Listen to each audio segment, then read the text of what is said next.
Você já parou para pensar de onde realmente surgem as tendências de moda? Olá, seja muito bem-vindo ao Tudo Vira Moda e eu sou a Amanda Onel e no episódio de hoje a gente vai falar justamente sobre isso. Como as tendências nascem, como elas se espalham e por que hoje parecem surgir e desaparecer cada vez mais rápido. E esse é um assunto que aparece muito nessa época do ano, principalmente agora que a gente está fechando as 4 principais semanas de moda e são os últimos dias de Paris Fashion Week. Porque toda vez que chega esse momento, a internet vira quase que um grande bingo de previsões. Começa aquele monte de conteúdo falando: essas são as tendências da próxima temporada, o que vai bombar, o que sai, o que entra, o que você precisa usar. E eu acho que quase ninguém para explicar uma coisa mais importante do que listar peça, cor ou estampa. Afinal, o que é uma tendência de verdade? Como ela nasce? Quem decide? Ela começa na passarela? Ela começa na rua? Ela começa nas redes sociais? E mais do que isso, porque hoje parece que as tendências nascem e morrem numa velocidade completamente absurda. E parece que tendência é uma coisa quase que mágica, como se um estilista acordasse e dissesse: agora vai ser vermelho, agora vai ser cintura baixa, agora vai ser borro, e o mundo inteiro obedecesse. Só que não funciona assim. Tendência não é uma ordem, tendência também não é só estética, e tendência, principalmente, não é só sobre a roupa. Quando a gente fala de tendência, a gente está falando de comportamento, de contexto, de desejo, de repetição, de consumo e de como a sociedade se organiza. E para a gente começar essa história do começo, acho que o primeiro ponto é entender que a palavra tendência foi ficando tão popular que ela meio que perdeu o sentido. Hoje em dia, tudo vira tendência. Um sapato, um jeito de falar, uma receita, uma cor, um comportamento, um filtro numa rede social, enfim, tudo vai virando tendência. E isso não está totalmente errado, tá? Porque a tendência ela realmente pode aparecer em vários campos. Mas quando a gente usa a palavra para tudo, ela vai ficando vazia. Parece que a tendência é simplesmente qualquer coisa que está bombando. Só que, teoricamente, a tendência é mais do que algo que está em alta. A tendência ela é uma direção de mudança. E entender isso nesse processo é muito importante, porque a tendência sai de um lugar que é só o que está aparecendo muito e passa a ser para onde os desejos, os comportamentos e os códigos estéticos de uma sociedade estão se movendo. E isso muda completamente o jeito de olhar para a moda. Porque se eu penso em tendência só como peça viral, eu fico presa na superfície.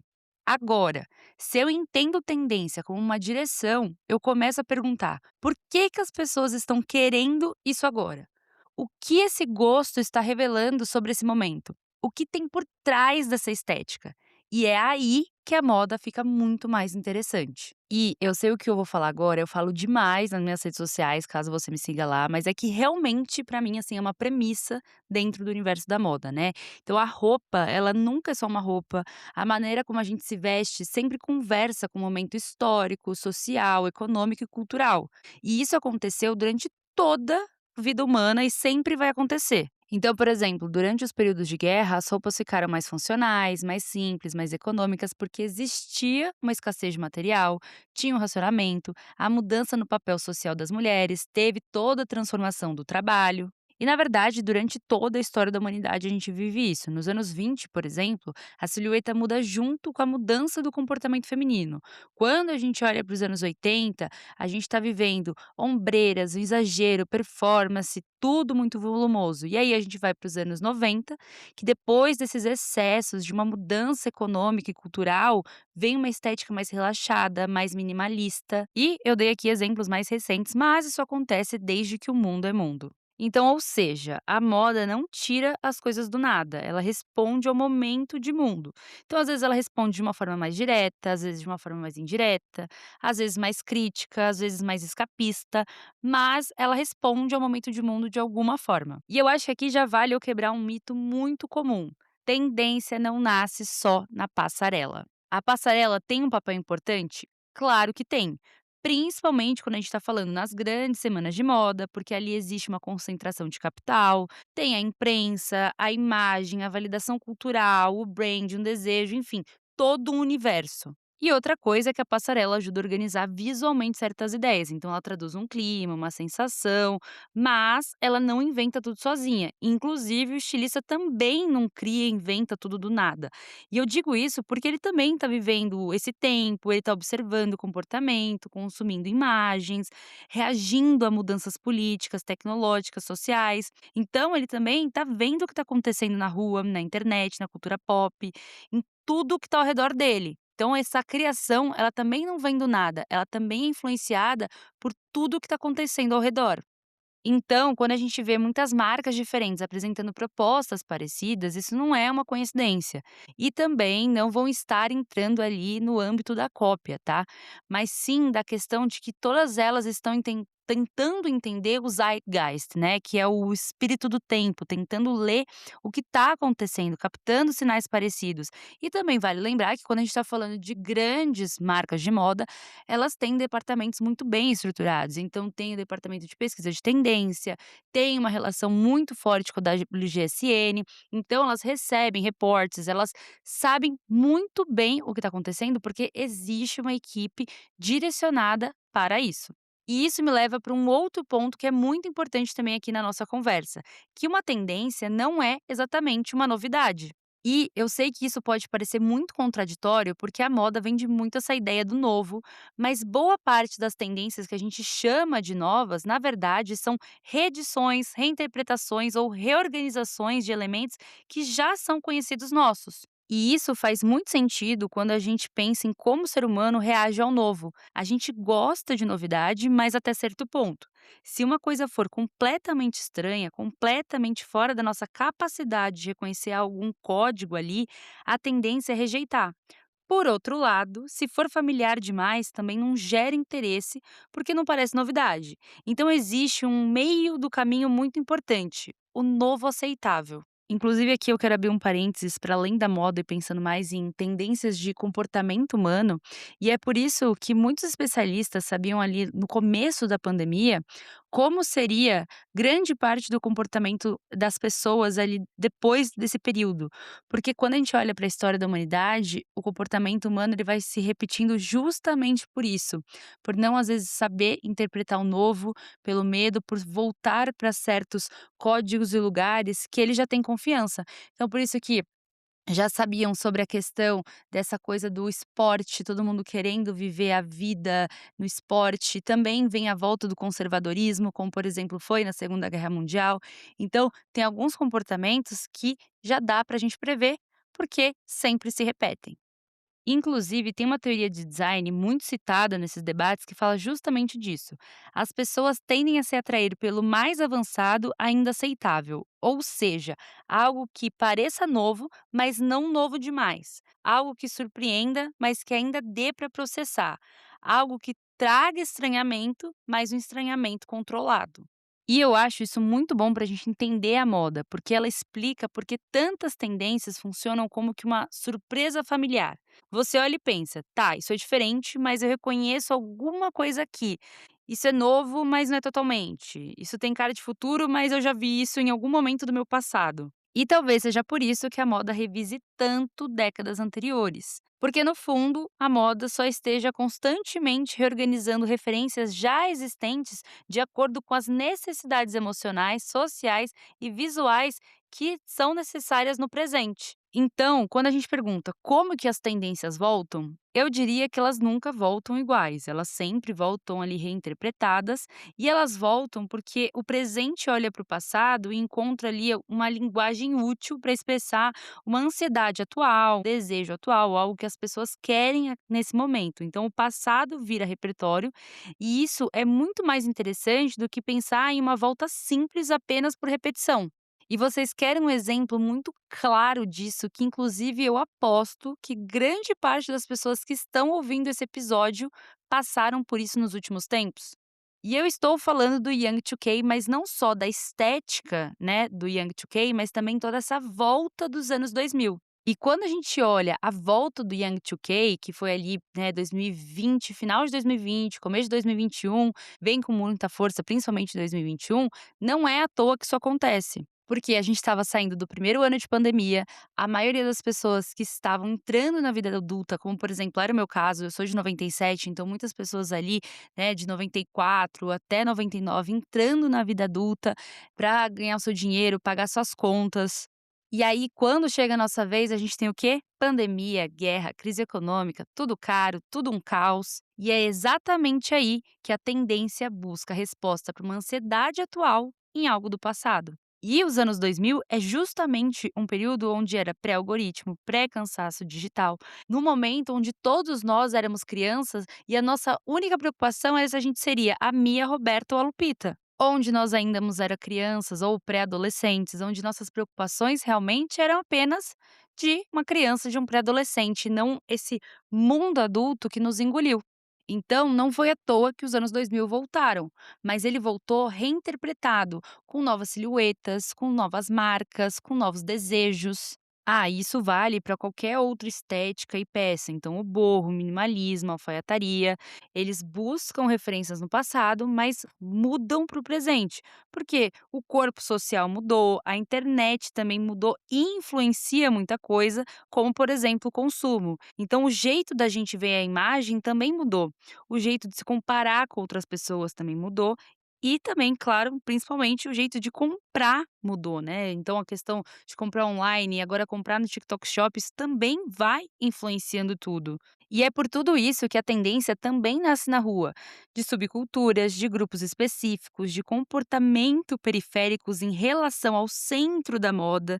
E isso aconteceu inclusive várias vezes. O streetwear, o punk, o hip, o grunge, enfim, diversos estilos de música, de cena urbana, tudo isso influenciou profundamente a moda, que era dita como oficial, ou seja, vista na passarela, mas que nasceu de um lugar muito longe da passarela, né? De pessoas que, na verdade, nem visavam que aquilo ali estivesse um dia numa passarela. Então, quando a gente pensa em quem começa uma tendência, a resposta é bem complexa. Porque às vezes ela vem de cima para baixo e às vezes ela vem de baixo para cima. Então, às vezes ela nasce de um grupo pequeno e depois é apropriada por marcas e celebridades, e às vezes ela nasce sim na passarela e só ganha vida real quando alguém adapta aquilo para o estilo das ruas. Então, às vezes, o que realmente vira tendência não é nem o que estava ali no desfile, mas é o que as pessoas fizeram depois que elas viram aquilo nas passarelas. E eu gosto muito de falar disso, porque tira a moda de um lugar meio que fantasioso de que os estilistas criam, e aí todo mundo segue como se todos nós fôssemos aqui um exército fashion, que agora vamos seguir a tendência X ou a tendência Y. Coloca a moda num lugar real, que é a moda pode nascer em qualquer lugar, né, a tendência ela pode estar nascendo em qualquer lugar, principalmente quando a gente entende e olha comportamento humano. E aí aqui entra uma estrutura que ajuda bastante a visualizar esse processo, que é a tal da pirâmide da disseminação. Então a lógica é mais ou menos assim.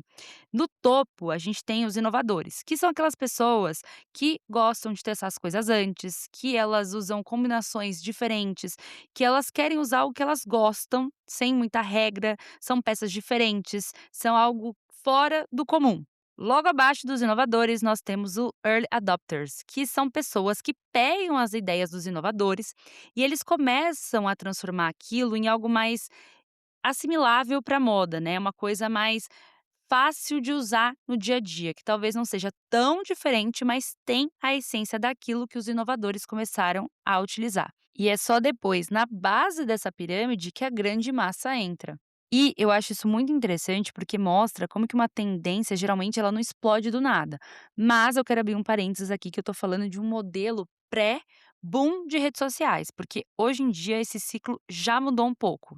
Então, quando a gente olha para esse ciclo, a gente tem primeiro o estranhamento dessas pessoas que são as pioneiras, são poucas pessoas que começam a trazer algo diferente, aí você passa para pessoas que começam a adaptar aquilo ali para o estilo das ruas, então começa a ter essa repetição daquele elemento, para que quando ele entre na massa, ele gere desejo e aí consequentemente o consumo. Então sim, é exatamente por isso que você já pagou a sua língua quando o assunto é uma tendência de moda. Sabe quando você vê uma tendência e você acha ela horrível? E aí depois você começa a ver mais gente utilizando, aí você se pega pensando naquele "e se?", né, e aí você já não acha mais tão estranha, depois ela já passa para aquela fase de você achar interessante em uma pessoa específica, "Ah, mas nela fica bonito". E aí você começa a considerar e quando você vai ver, você já está comprando. É exatamente isso, esse processo, né. Então assim, é normal a gente pagar a língua com tendências. E também é bom lembrar que em muitos casos essa repetição não acontece do nada e também nem de forma natural. A gente tem a mídia, a influência, algoritmos, celebridades, o varejo, a imagem. Então existe toda uma conversa social em torno de um código de moda. E eu acho que aqui eu entro num dos pontos principais desse episódio, que eu acho que é o que eu mais queria falar, e também para a gente entender o que que é quando a gente está falando, né, de tendência, como que surge uma tendência nos dias de hoje, que é a questão das redes sociais que mudaram radicalmente o ciclo de vida de uma tendência. Então, se a gente olha para esse processo que eu acabei de falar, mas algumas décadas atrás ele era muito mais lento. E quando eu digo lento, assim, tem tendências que demoraram anos para acontecer, né. Então você tinha os cool hunters justamente para ficar analisando a rua, para entender o que que seria levado, como que está sendo disseminado, até uma tendência de fato entrar na grande massa. E também não estou dizendo que esse ciclo, ele realmente não existe mais, tá. O borro, por exemplo, se a gente olha para os desfiles desde ali de 2021, mas principalmente 2022, o borro tá tentando acontecer já tem alguns anos e ele realmente só explodiu para vir para a massa, para estar em todas as lojas no ano passado, em 2025. Então a gente está falando aí de praticamente 3 anos do borro ensaiando para ter essa volta explodida pela massa. Mas assim, o borro, uma exceção de tudo que está acontecendo agora com as redes sociais, mas mesmo assim, inclusive, quando o borro entrou na grande massa, em um mês ele saturou.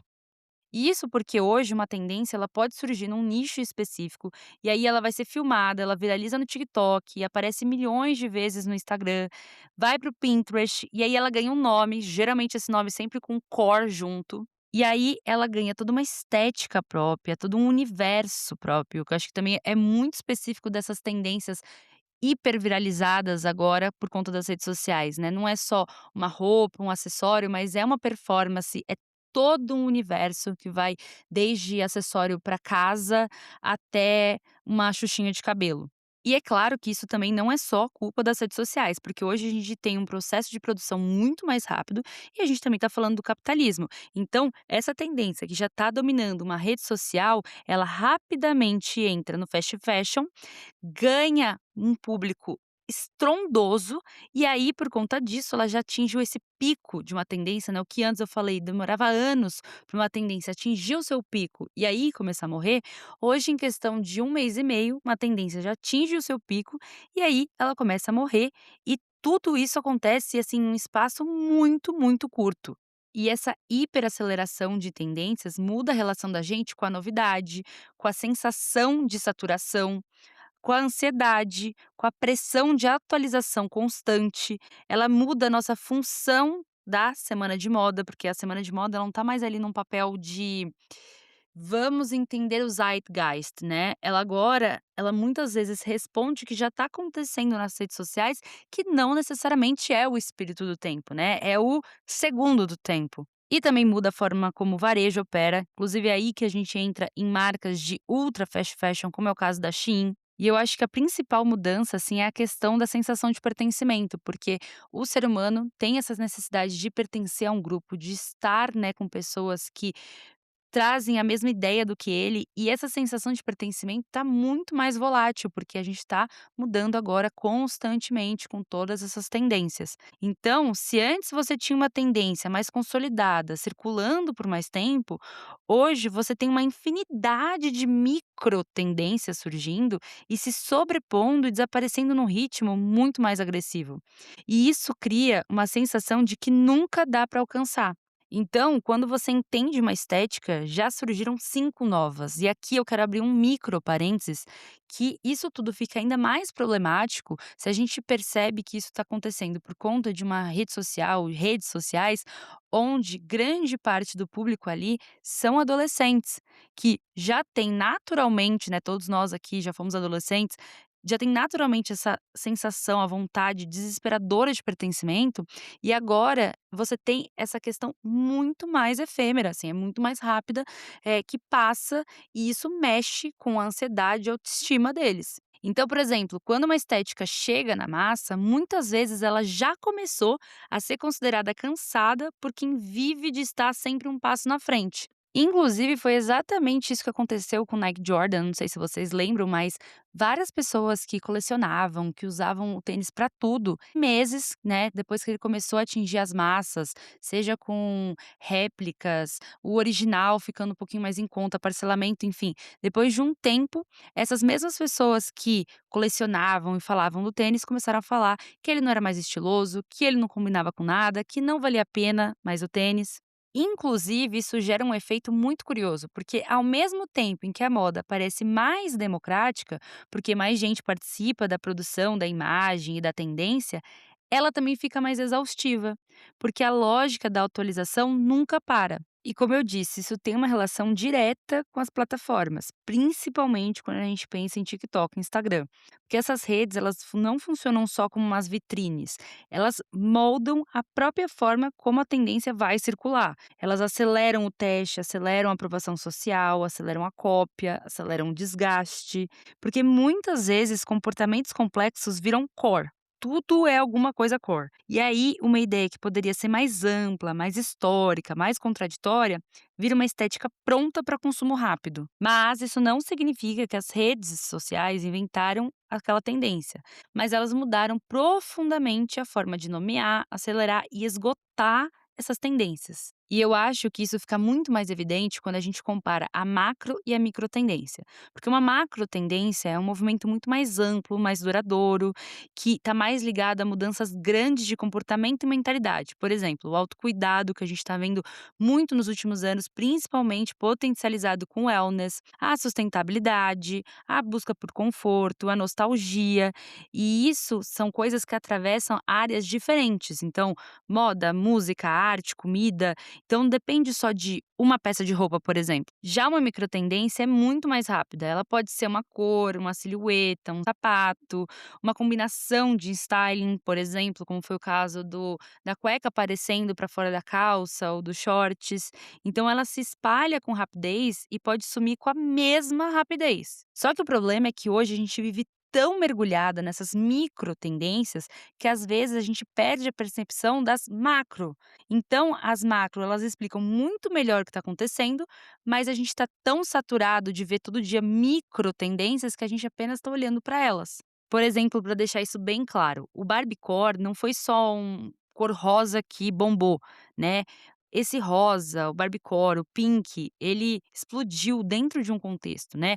Foi depois da pandemia, depois de muito tempo de roupa confortável, neutra, da gente em casa, de isolamento, aquela ansiedade. Tinha toda a questão da nostalgia, da questão da performance também, né? Da gente trazer essa fantasia de volta da infância. E também respondia uma coisa muito comum, né, de um momento que a gente estava vivendo esse pós-pandemia, que é o escapismo, a diversão, né, a gente ter esse excesso, esse exagero. Então, a microtendência da cor rosa estava ligada a uma macrotendência emocional e cultural muito maior e que fazia todo sentido. E eu acho que essa é a minha parte favorita de observar a tendência, porque não é só qual peça viralizou, mas qual necessidade coletiva a gente está atendendo com essa tendência. Porque tendência quase sempre encosta em necessidades humanas muito básicas: pertencimento, diferenciação, segurança, novidade, reconhecimento, fantasia, controle e escape. E eu acho que é muito importante falar de pertencimento num lugar confortável, porque a moda sempre teve relação muito forte, né, com o coletivo. Então, entra sempre aquele questionamento: a gente veste pra gente mesmo? Sim. Mas a gente não veste só pra gente, né. A roupa, ela também comunica para o outro o que eu tô sentindo, qual é o meu posicionamento político, o que eu acredito, o que eu tô lutando. Ela sinaliza a finalidade, repertório, desejo de proximidade, desejo de distinção também. Então, quando uma tendência cresce, uma parte do que está crescendo ali é uma linguagem coletiva, é uma forma de reconhecimento mútuo. E isso ajuda a entender porque tantas pessoas usam certas tendências ao mesmo tempo. Não tem só a manipulação da indústria, também tem uma dinâmica humana, tem o desejo genuíno de fazer parte, ao mesmo tempo de se diferenciar de outros grupos. E eu sei que isso é complexo porque é um grande paradoxo da moda, porque a gente quer pertencer ao mesmo tempo que a gente não quer parecer igual demais. Então a gente quer uma novidade, mas a gente também não quer algo muito estranho. A gente quer autenticidade, mas também a gente está dentro de um sistema de repetição. Então é justamente por isso que tendência é tão fascinante, porque ela está o tempo todo equilibrando opostos. E outro ponto que eu quero trazer aqui, quando a gente está falando dessa aceleração, né, por conta das redes sociais, enfim, das tendências serem muito mais rápidas hoje, a gente também está falando de uma mudança de mainstream, né? Então, que seria? A gente tem sempre ali jornalistas, revistas, plataformas, influenciadores, enfim, toda uma rede, né, de celebridades que ajudam ali uma tendência a funcionar. Só que antes era muito bem definido, né? Então, antes a gente tinha os editores, as revistas, grandes fotógrafos, grandes compradores, a passarela, poucas celebridades, mas que ajudavam a dar aquela validação. Só que hoje em dia isso está muito mais espalhado. Qualquer pessoa, hoje em dia, com um celular, ela consegue começar a ter um poder de influência gigantesco, que antes estava fechado para poucas pessoas. Então, hoje, uma menina no TikTok com um vídeo pode disparar um desejo que vai parar o varejo. E, ao mesmo tempo, eu quero deixar bem claro que a indústria tá observando tudo isso, tá. Então, assim, não é só a espontaneidade da internet ali, genuinamente trabalhando, né. Tem um monitoramento, tem uma análise de dados, tem esse estudo do comportamento de busca. Então não dá pra gente pensar que a internet fez a moda virar totalmente democrática e orgânica.